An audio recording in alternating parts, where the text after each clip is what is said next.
Hello everyone, I am Mathur Morwadi and today date is 17 of January 2022 and now we have discussed about the difference between object oriented programming language and procedure oriented programming language. So object oriented programming language and procedure oriented programming language are both language used to create a application.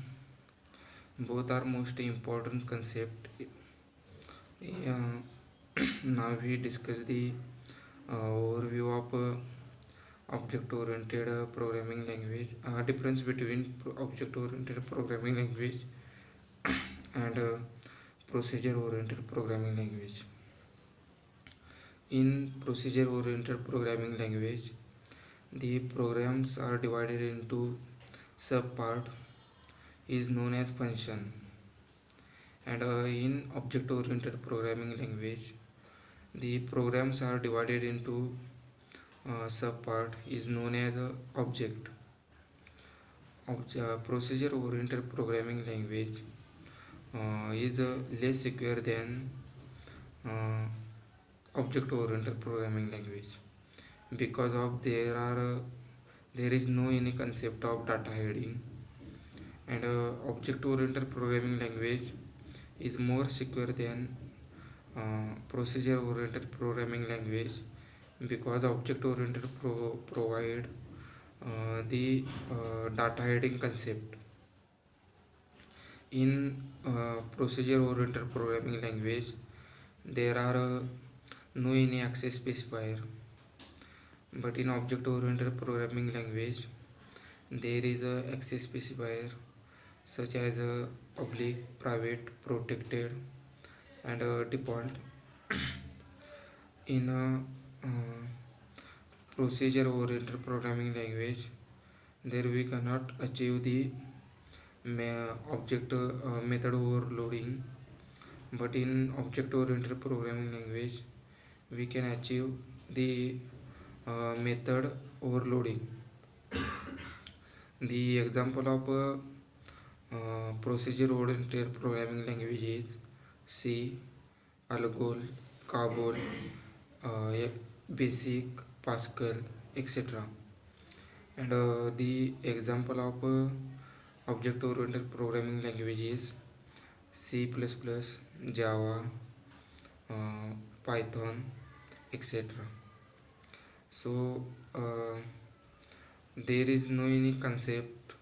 The procedure oriented programming language is basically structured oriented, and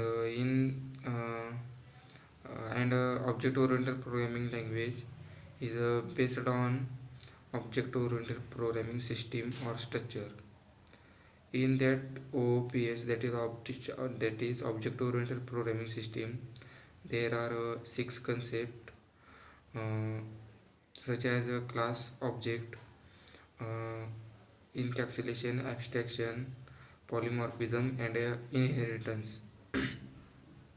So now we discuss one by one. So first is class. So class is a blueprint made by user. It has a logical entity.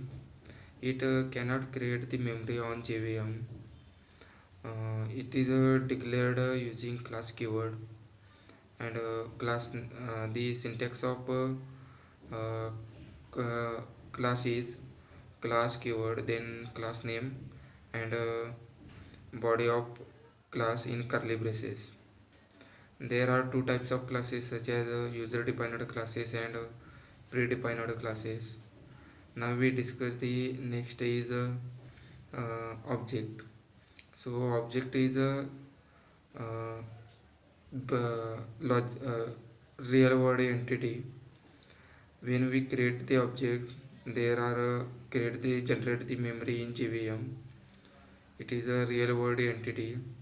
The object has a identity, behavior, and uh, object has a behavior, identity, and entity. Now next is polymorphism.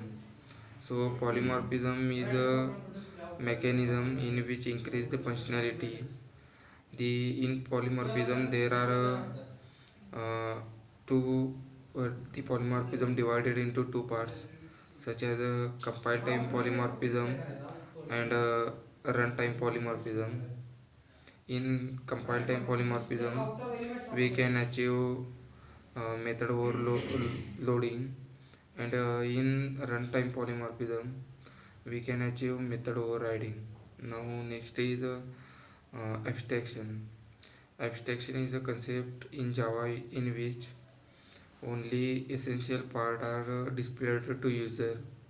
Not essential part is not displayed to user. Uh, the uh, yeah it is a declared in class and a method. When we declare the class abstract keyword before class, then it is known as a abstract class. And when we declare the abstract keyword before a method, then it is abstract method. It has no body, uh, the abstract method. Now next is inheritance. Inheritance is a concept in which we can create a new class that depends on the other class, and we can access the property of parent class in child class. Now next is encapsulation. Encapsulation is a mechanism in which there are hide the class level data from other classes, and it can be accessed by setter and getter method. So that is all about the difference between and overview of procedure oriented programming language and object oriented programming language. So thank you for this video.